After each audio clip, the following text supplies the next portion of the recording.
just mentioned. Yeah, the occult stuff or the masonry stuff in the money printing and the geometries and the symbols are so fun to go into. Oh yeah. Another time. Where were we?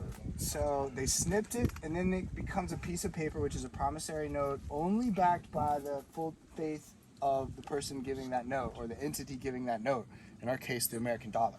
So at that point, it becomes something called fiat. When you can't retrieve it back for like a chicken, then it becomes something called fiat. And throughout history, like 5,000 some odd years, 10,000, whatever, super timeline story you subscribe to for how long we've been here. Throughout history and all the different civilizations that have existed, all the different forms of money that have existed. Here's the thing. Money is backed by something, right? Physical, tangible asset. When you don't have that, you have fiat, which is really just a currency. So this is the difference between money and currency. Money has those 4 attributes we talked about, right? And currency is just a medium of exchange backed by like faith and trust. One more thing I just remembered. So when Satoshi was creating Bitcoin, he was also thinking, how do we create this peer-to-peer, person-to-person across the digital world idea of an instrument of exchange of value and not need to be able to trust the other person. Not be able to know who they are, not be able to know where they live, not be able to know shit about them, but still the exchange can happen and it doesn't matter, right? So that was also built into the math by solving the something called the Byzantine generals problem.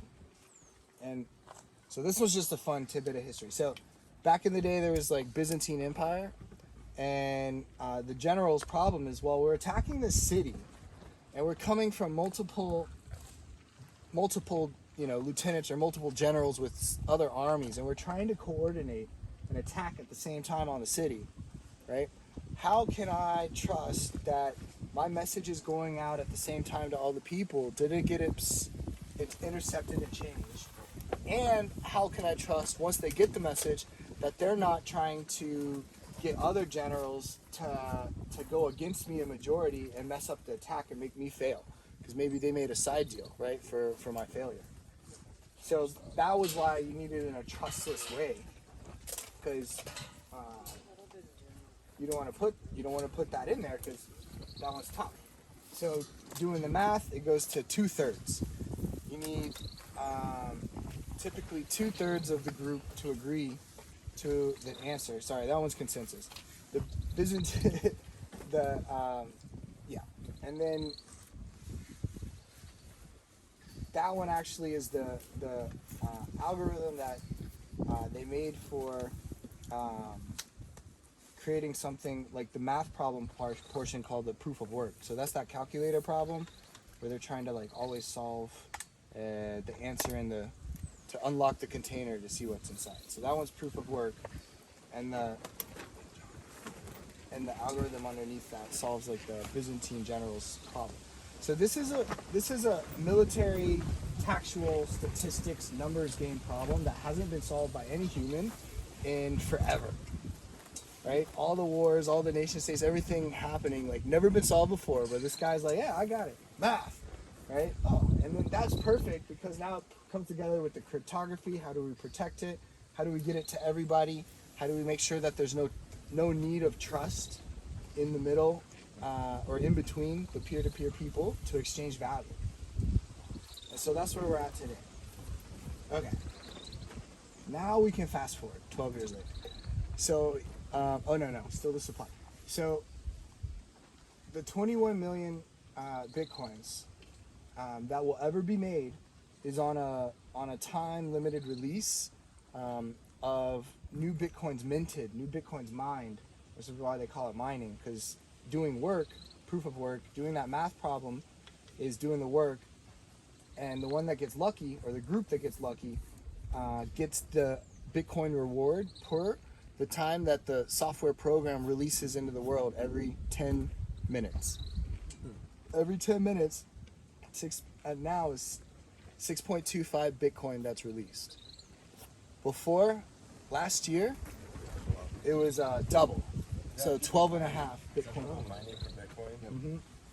So they're basically, every time that computer's throwing out an answer, it's basically throwing out like a lottery ticket. Do I got those numbers? Do I got those numbers? Do I got those numbers? And the one that gets it, boom, then they're the ones that win the prize, but just for every 10 minutes. So the more computers you have, the more people throwing out that lottery, or more lottery tickets you get, and the greater your chances are of winning that 10-minute period of the jackpot. Real quick, I'm sorry. Our nephew plays this game online. Mm-hmm. It's the stupidest game I've ever seen in my whole life, dude.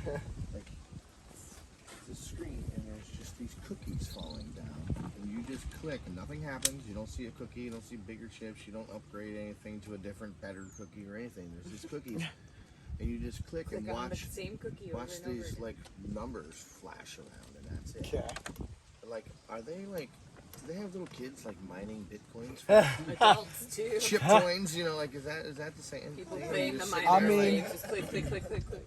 If no, they don't. Okay. In theory, that could happen. Like this guy hiding the But mining. probably, You need but way more processing. yeah, but Yeah. so you know, in the beginning, there wasn't all the computer components were made for general purposes, right? Like you have a machine device that's a Swiss Army knife that you can do many different things with. What's happened some years after the realization of what this was, somebody custom designed a machine computer calculator to do this one and only thing, right? So it took all the other computing resource powers it had to do everything else, and it's like, nope, you just do this one thing, and now you're not going to be kind of good at everything. You're going to be the best at this one thing. Yeah. So those are what the miners are. And as a quick side note too, this is where some of the biggest conversations about energy usage and things like that come in with mining and everything, because you have all these computers Right. competing with such energy sucking computers, and then one of them gets it, and so then all that energy that went to attacking that is wasted. And so then this bleeds into crypto art and NFT discussions too, because you're talking about rendering times of 3D animations and stuff It's like all that. about compute resources. Yeah, totally. Yeah. 100%. So that's all. Just Yeah, addition there. definitely. Point. We'll come back to that, Luke. Where were we? Sorry. You're good. Sorry, we went on a couple. So fast Talking about forward, the cap of Bitcoin. the supply. So it was on a fixed supply that would take roughly 120, 130 years. The last Bitcoin is theoretically going to be mined. The last like infinitesimal, right? Because we're at 6.25 now. Every 4 years it gets cut in half. 10 minutes, 10 minutes, 10 minutes, 10 minutes for 4 years. It's at 6.25. 2024, it's going to get cut in half, right? 3.125. And then 10 minutes, 10 minutes, 10 minutes, 4 minutes, and then it gets cut in half again from, 3 something. And then it gets cut in half from 1 something. And then it's going to get to like just decimal places going into the next 120 years. Into like the year 2140 is like when the last fractions, the last like dust. If it was a gold mine, it's like you got the last gold dust out of the mine to get like the whole thing. But in that gold mine, in this case, right, they only put 21 million pieces in there. And so over time, it has a natural deflationary, because it's getting less available, less available, less available, less available. It's becoming more scarce. It's going to become harder to find. Well, not find, but harder to get. And That's why the value is so high. and the opposite of that is the fiat system, which when you're just printing more and more and more and more of stuff, then for every new thing that you're printing, it's still, just getting the pie bigger. That means that the other pieces are smaller and smaller and smaller. You just ask, probably like your grandparents, right? Ask them if they remember buying ice cream cones for like a nickel, right? Or a quarter. And it's like, how much does a nickel get you of ice cream today? They'll be like, just take a sample, man. Like they won't even right? It's not even worth that. Same things with McDonald's burgers. I saw a chart from like 1970 or 80s. It was like 40-cent burgers, like 15 cents. Gallon of gas, Like you it- know, all the different things. Exactly. And so it's, I mean, is a burger $5 more valuable today than than it was back then from McDonald's? Probably a better burger back then. Probably a better burger back then. Sure Yeah. it was. So we call that inflation, right? We're getting less quality and less of it for, more of the dollars. And so as they print off more, I mean, there's only one direction that the U.S. purchasing power since the Federal Reserve has been created goes in one direction. Like I think we're at like 98% of devaluation of the dollar already, and now we're just gonna smash. Like we're just gonna smash the last 2%, like really quickly. Probably a little further. Yeah, and so here we are with this one that has a deflationary trajectory, which is just up over enough time, and another and scarce, and nobody can print more. Nobody has any influence on doing anything more to it. Because even if you put 10 times more computers on it now, every 2 weeks the math problem adjusts it back to the 10-minute mark. So if you put double the amount of computers on it now, it'll mine more Bitcoin for 2 weeks, roughly. And then it's like, oh, we did too many because we should be around 6.25 now rate. And if it's too much, it'll adjust the difficulty, saying, oh, you need this many more computers to like bring the numbers lower than the 6 something to then average it back out so it keeps you on pace. And that's like just all math, like it's built into the computer program. And it's open source, so people can like contribute to the code. It's communal. Okay. What makes it so secure? That's the cryptography. So that's the math we were talking about. Like, so the difficulty of solving that puzzle is, and how much computer resources you need to solve that puzzle is how difficult the math problem is. Because remember we said 2 to the 256, or maybe you stepped away, but like the answer is like it's a big old long string of 256 characters of numbers and letters. That's the answer to the key to unlock the puzzle every 10 minutes. So what's in place to stop like evil, super rich, powerful guy from getting all the best computers and doing, you know Like what I you mean? said, Like, it adjusts the Consensus. difficulty. I mean, Part of it. that guy can, but then that guy can, and then he would just become the biggest miner in the world, let's say. But you can't completely heat up the competition. It'll sort of adjust. And then even then, it's still random. It's still a lottery ticket, because you could even And he have could buy more lottery tickets than everybody. right. That's technically. exactly it. But But you still might just be the one guy with the one miner and just got the lucky ticket. and isn't what keeps it from being hackable per se is the peer-to-peer aspect. The fact that you can't hack Everybody all at once. Yeah, you'd have to hack everyone involved in any part of the chain. And the consensus party is used.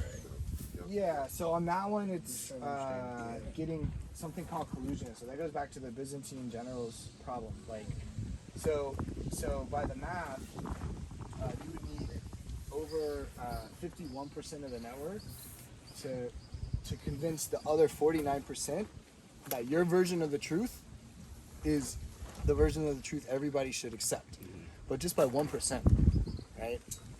But And as then- it's grown so big, that's a large portion that you have to harness. It's almost an impossibility. Yeah. Yeah. Now, and then even then, that 1% only gives you an advantage for 10 minutes, and you have a very tiny advantage.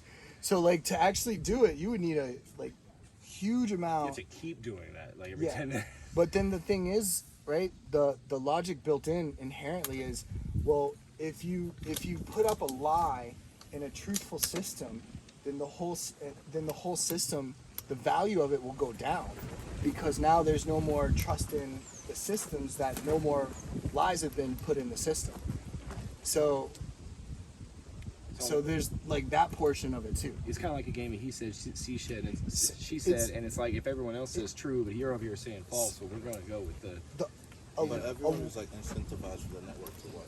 You know, if you want it to work, so you So your Bitcoin is more valuable. So you wouldn't want to corrupt it.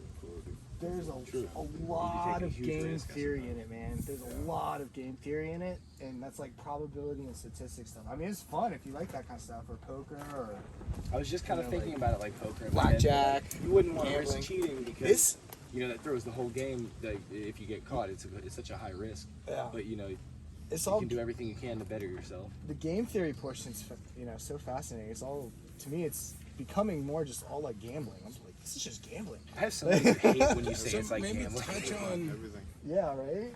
maybe Everything is- touch on altcoins, and I'd Yeah. also like, I don't know if So- you can speak about social coins and stuff too, and how those things are playing in. And we kind of diverged a little bit from what I felt like with the full NFT thing. Well, Yeah, that's the next so- We're part. headed. Okay. Yeah, All right, so this is- we gotta touch on Ethereum and then the Right. rest of that a little So- bit first. Okay. So blockchain is layer one. Layer one is the first infrastructure layer, right?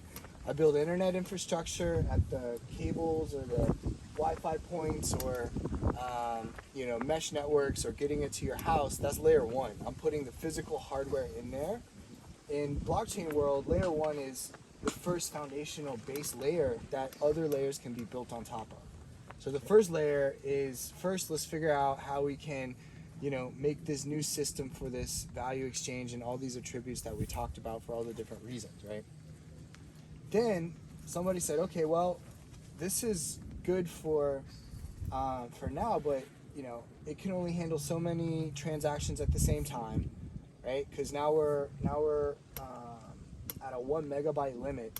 I forgot how many transactions it is, but it's like 10 transactions per second. Don't quote me on this, but it's somewhere around there. 10 transactions per second, which is like not very many transactions. So when you compare to like Visa or MasterCard, you need like millions of transactions at the same time, people swiping that card. Bitcoin's not for that.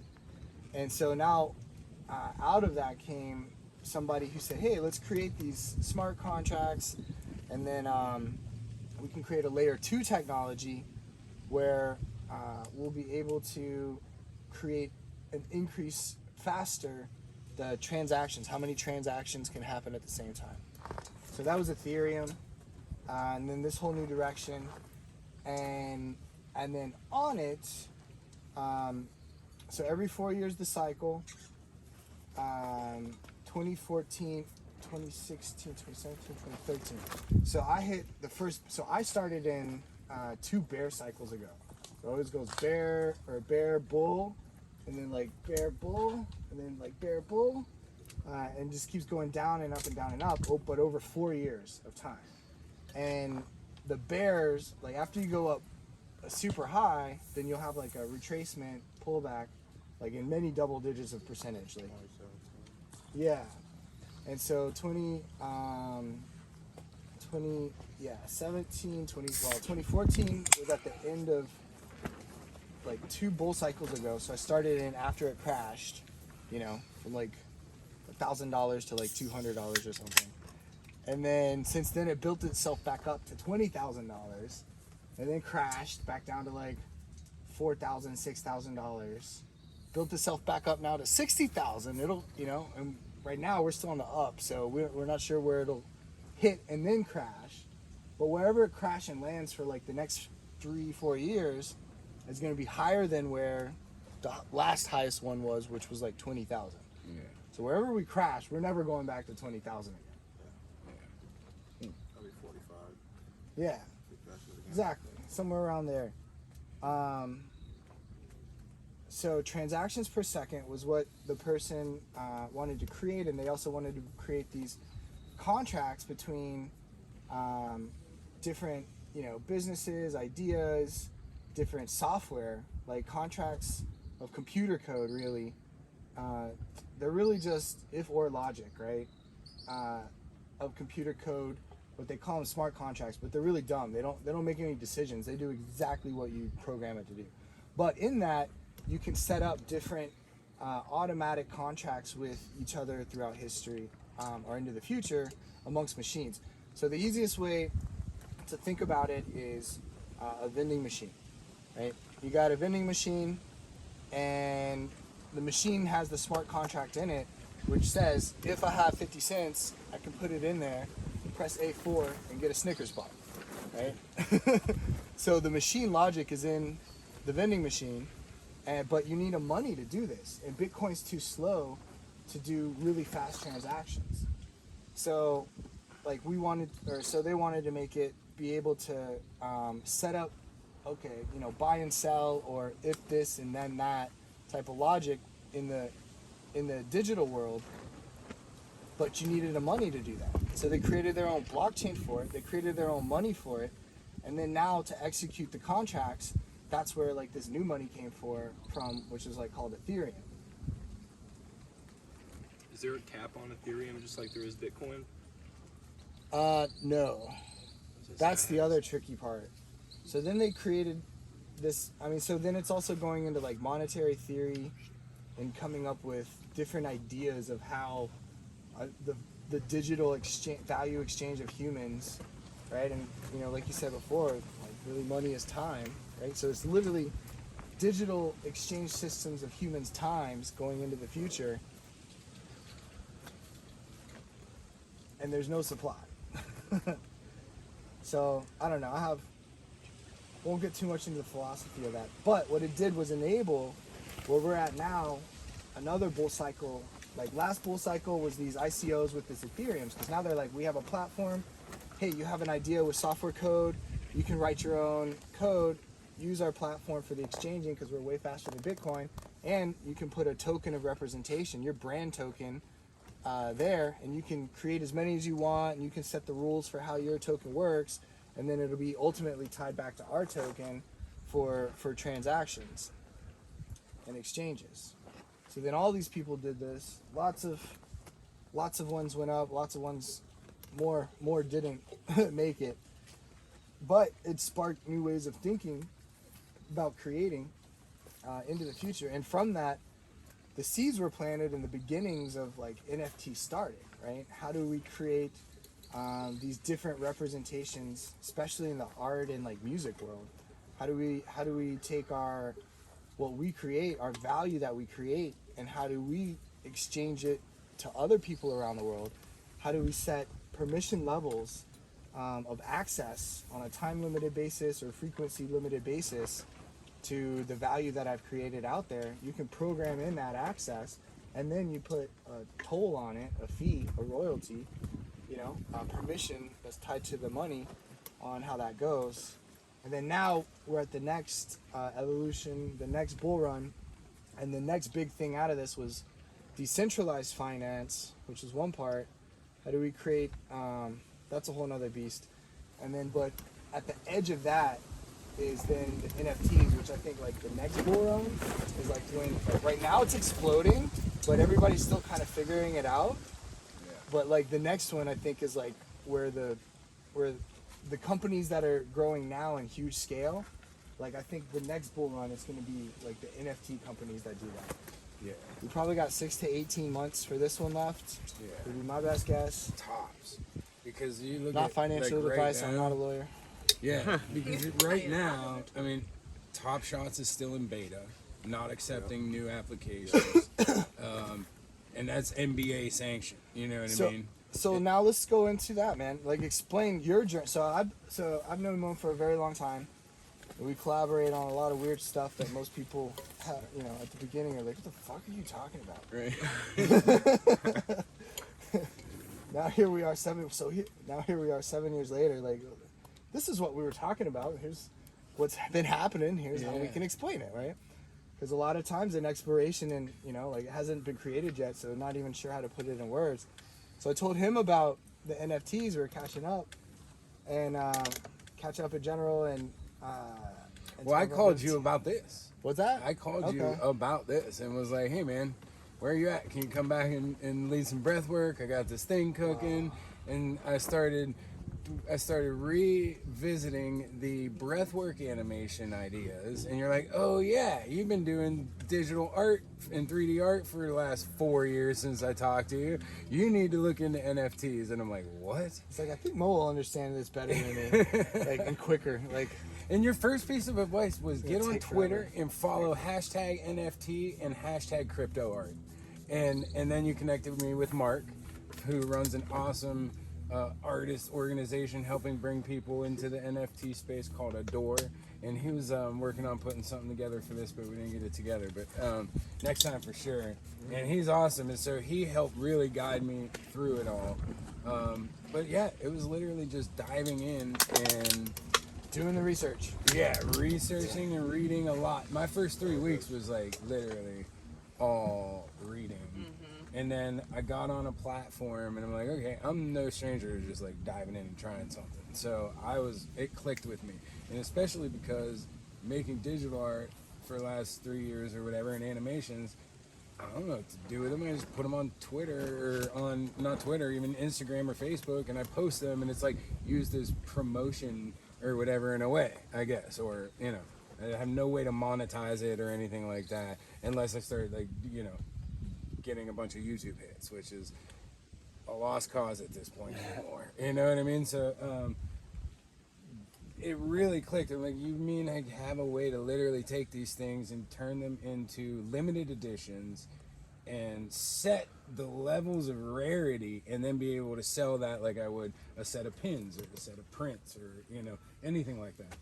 And it just freaking clicked. And I started really looking at the galleries and the artists that were already doing things successfully, and it's nuts. You know, some of it is really amazing art, and some of it is just some creative way to package something or whatever, you know, or Like a combination of potato the two, you know. Like what I'm doing, I'm saying all of my animations are the most amazing that are out there, but I'm packaging them with now services that unlock neurofeedback training or whatever. So that was the first thing I saw about this space was saw a few people unlocking physical products when you bought an NFT, and I was like, oh yeah, that's the move, you know. And it was like, and it really like connected there. And so for me, it started to go, well, here's a way, you know, because of the Lotus as an art installation, we just never pushed selling the prints or selling the paintings, just never felt right to us. We were hired to provide a service, and this is completely different. This help, you know,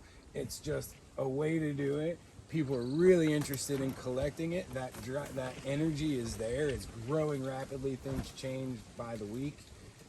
So following the hashtags and following the people, and Twitter is by far the most buzzing social media as far as It's the best place to go to. yeah. I don't And you use just it for start following the anything else. people and I the don't use it for this. hashtags and It's funny you how know, things cycle. look 'cause for it's the like- big numbers of followers and that have a lot of engagement in their conversations and just start and then look who they follow. That's how I do a lot of stuff. I find like the big artists or the big people that I connect with, and I look who they're following, and then I dig in. And a lot of people are open, a lot of people aren't. But especially now in coronavirus times and lockdown times, everybody's looking for a new way to do something. And because many industries and lives have been affected. So like, you know, you just got to get in there. I kind of think I forget how to exactly finish that thought, but yeah, So like, It's a lot of reading. You gotta do a lot of a reading. lot of reading. But it's worth it. Yeah. It's a lot of reading. Yeah. Yeah, I feel like I keep reading and reading. Well, now I'm starting to understand it more, but it was just like reading and reading and not fully computing. And it gets yet. easier every time. The more you read Yeah. it, you're gonna be like, oh, okay. Right. Oh, What do you okay. guys It's think? like a Try whole to new language. Find you a know? glossary. They're Yeah. out there. Like Google crypto glossary or Yeah. whatever, and just go through the Yep. terms because that's going to help you. You're reading it over and over, but you still don't even know what like Yeah, some of I the definitely same look up terms they're anything I using. don't You know, know, yeah. for So sure. like You guys that's all usually- you got to do. Do you guys use Medium? Yeah, that's a Medium- great Me- resource. Like Medium has like good like they kind of make the articles like they make it very simplified to understand. like, Yeah. crypto and stuff. That's like a good place to start. Yeah. So we've been our next album. We've been talking about this for a while. That we've been wanting to make it like a puzzle. It's called Pieces of the Puzzle, and we wanted to make it a puzzle that you buy this little wooden box and has a puzzle in it, and you have to put it together. And the image itself is the QR code, and when you scan that, that is the download of the album for the thing. We were just up with that one QR puzzle too, where you put the thing together and you scan, you have a chance to win like up to $5,000. So is that so this could this be an NFT album? Absolutely. Like you So can make look this at what puzzle. you got. There's a couple of artists you already got to look into that are doing it. Dead Mouse, the DJ. Blau is another DJ, but it's like 3LAU. And then another one is Kings of Leon. just released an album with NFTs. So look into what they're doing and then get crafty with it. You Yeah, I know? want them to have to solve, because the album is called Pieces of the Puzzle. I want the person to have to like use their head and like solve this puzzle, and then that unlocks the album. The other point to drive home about this is, especially with NFTs, there's no like one formula that's going to work. It's just like any other hustle. It's how much you put into it, how much are you promoting it, what's the package look like, how good is it, you know what I mean? Like all of that is into this. Like just because you mint an NFT and put it up on a platform or whatever, and minting is the name of creating an NFT, doesn't mean it's going to sell for a bunch of money. You know what I mean? So it's all about, just like anything else, the hustle, the promotion, connecting with the community, you know, that sort of thing. But yeah, so just to break down what NFTs look like right now, they can be digital art. That's all it is literally an animation or whatever. The NBA has digital basketball cards that are now, you know, you buy. From real ones though too, right? No, they're literally all digital. All Yeah. 100% digital. Oh man, I These thought are- you also got physical ones too. No. But this No, is you original open it up. clips They as have well. digital packs. The packs will open into moments. They're called, and it's a moment from a game. Clip shots. And it Clip shots. animates up, Yeah. and it's the video. It plays the video of the dunk, or it's Yeah. a steal, or it's a whatever, and it's actually each really by the cool. player, That's some all very by the modern player, stuff. and they're all, you know, serial numbered out, and there's different rarity. You can get a pack with 5, or you can go into the marketplace and buy them singly. So here's I what have a good happened analogy. with. Sorry.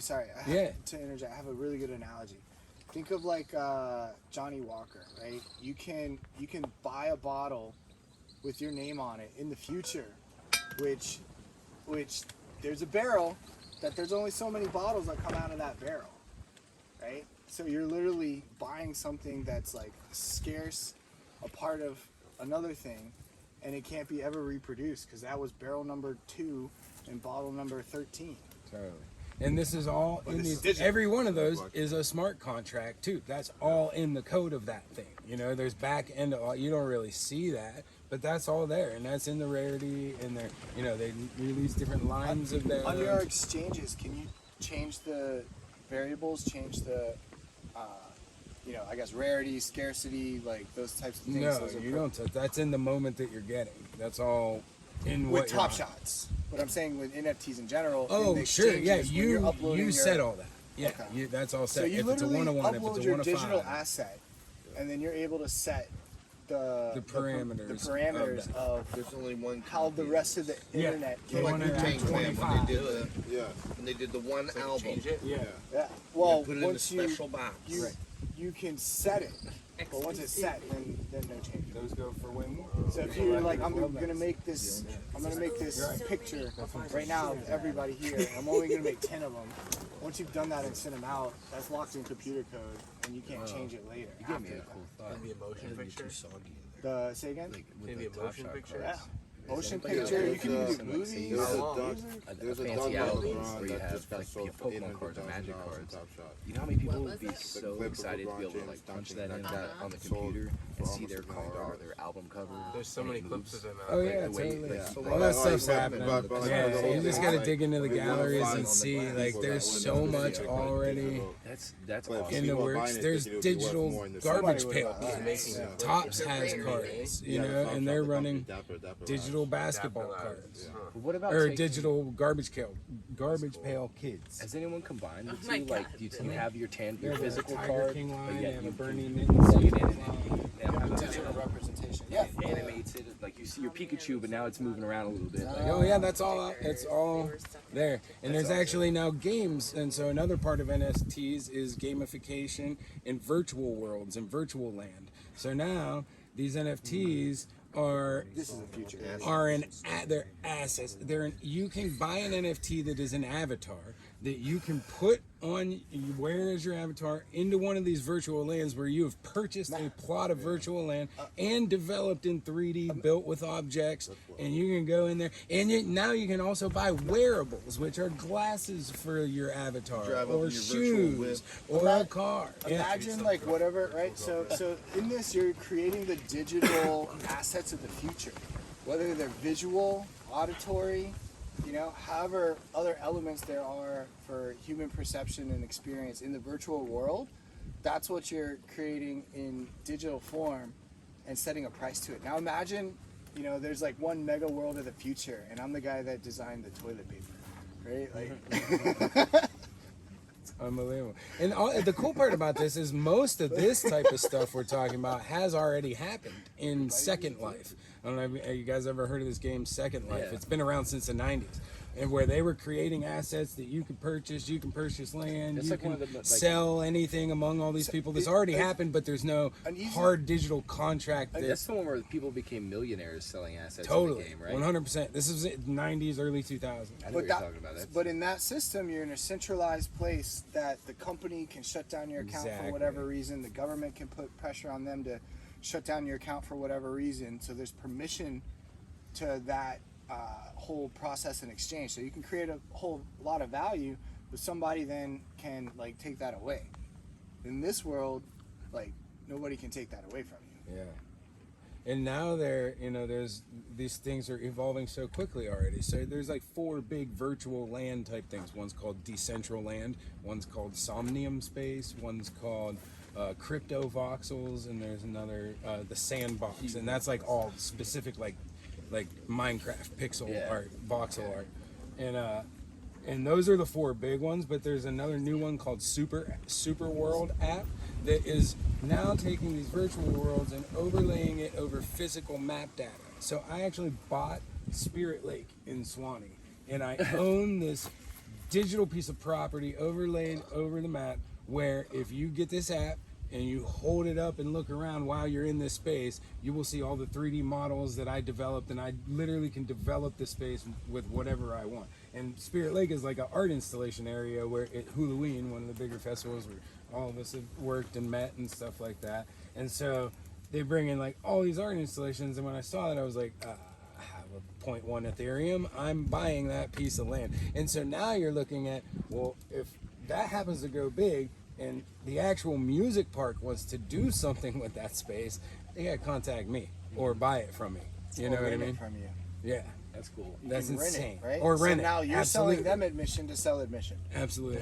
Yeah. Yeah. Well, we've talked. I remember back when we were doing some stuff. We were talking about like just virtual venues where you could go inside and meet someone else who's linked up. They're there, bro. There's And they're 10 there, of and you them. look over, and you're like, hey, what's up? And I then, was like part you're of an watching this art virtual installation. concert. Well, they did virtual Burning Man this year. There's In alt, 3D, alt like space the- VR, like in VR, virtual the reality. full-blown- They burned the man in VR, because they couldn't have it for real this year. This is all going on. Android Jones has a virtual venue called the Virtual Mushroom, and it's all 3D development. Characters and avatars are inside. The band is on stage, green screened in, and it literally is the most. You're insane. It doesn't make sense, and I still don't get it. And I'm a 3D artist. It's all over. And now you can own the property. You can buy your property and As soon develop as you it. put that VR thing on my head, I was like, dude, Oh, you yeah. could do. And then when I talk to somebody else, I don't know if any of you have ever done this VR stuff, but like, you go in there and somebody's like, hey, come on over here, and you see their hand move and everything, their mouths move, and they're like, come over here and hit this button. You're in your living room going, Right. you know, and he's like, come over here and do this, and you're talking to a person who's telling you the things to do in this space. A live person or a person? Yes, Oh, a no. real person who's Well, so Facebook right now has their own. It's called Facebook Horizon, and it's in beta. And it's your Facebook account. You log in through VR, and you have an avatar. And there's worlds and games that you can go play with all your Facebook friends and stuff like that. I mean, it's their little literally virtual like, faces and shit. yeah. I mean, it's heavy. These things are been around for a while now, and developing rapidly. Yeah, I mean, it's crazy. No, the one. Yeah, But so just to tell you about Top Shots too. So here's what happened. I get into the NFT space because of Randy, and I see Top Shots, and I'm using it as a way to kind of explain this better to people. But I didn't even own one at the time. I'm not a sports fan. I don't follow sports. I didn't even think about it like that. I'm like, I don't know what I'm gonna do, but with basketball cards. And then I'm on Twitter and I follow the space, and one of the guys I follow says, buy as many $1 NBA Top Shots as you can. And I was like, and it hit me. I was like, holy, whoa, he's right. They're $1. I need to go in there. And I logged in, and there were packs available, which is like impossible now. They do now specific drops for their packs and pre-orders for their packs. They've gone from like 40,000 users 2 months ago to now 180,000 users, and they cut it off, and you can't even get a new account right now because it's in beta, and so now you won't be able to until. But so when that guy said that, I created my account. I put $40 in it. I bought 2 packs for $9, and then I went through the marketplace and spent the rest in buying up like $1 things. I probably have like 40 moments, and now I've been following their drops and catching packs and stuff. I've flipped cards now I've sold a total of $2,600 in basketball cards, and then because it's in beta, you had to go through the process to get your withdrawal, like to say, I want to withdraw this money now. It was a process. Like you had to have your account had to be so old, you had to have so many transactions, then you had to do an ID verification, and then once that was through, it took they said it could take up to 30 days to even activate. So it finally got activated. Right before I left to come here, it was activated, and I did a withdrawal, and within about 8 days, $1,000 showed up to my account. So now $1,600 is still sitting in there that I can go buy more of these more expensive and more rare ones, sit on them for a while until y'all get your accounts, and it opens back up to the rest of the world, and now, bam! And so this is just one, and MLB's getting ready to do it, NHL's getting ready to do it. So like, just get into the space and start watching, and you're gonna come into all sorts of these things that pop up. You grab in early, and all you gotta do is be on Twitter and watching it. You know, it's insane. And then think from musician side, right? Future VR world is gonna need theme music. It's gonna need music, sounds, beats for different places, right? Some people are creating their own. Other ones are creating a space for others, like in games. And then you just curate your library, and then from there you can start selling or renting out access. Hey, you're using it in the game this many times, for your players, cost this amount of money. They're selling cars for like racing games and stuff that are going for just our insane guitarist, amounts of money. It designs insane, crazy. About Have you seen You the gotta- cars he makes? So the key to those things is Unreal Engine, and it's a gaming. Yeah, he app. says something about he You has either need this- Unreal or Unity, but Unreal is probably the one to go with right now because Unreal's been around. it's a long catching time. more fire, and it's easier to apply to more things, I think, from what I understand. I don't really know either of them, barely know Unity. Unity is like what they make Assassin's Creed and stuff. Oh yeah, out of. it's their legit gaming programs, and they're It's they all for have 3D free modeling. licensing options to really get in there and learn it all. Until you're really monetizing with it, it doesn't cost you anything, And there's all kind of softwares like that. But yeah, I mean, my biggest advice is commit to the learning curve and read as much as you possibly can, and look at what other NFT people are doing and find the projects and really just research, and then think about how you can apply those similar concepts to the things that you're into. I just signed up. For Top Shot. you got an account? It worked. Oh, dude, everybody should go do that right now. It worked. Literally go to India. Here, wait, actually use my referral link, please. I'm gonna get that for no, it's all right. It's all right. Let me get my phone. Hold on. I'll tell y'all what it is. We're gonna take a break right now for Top Shot account creation here at Mines Island Time. break up.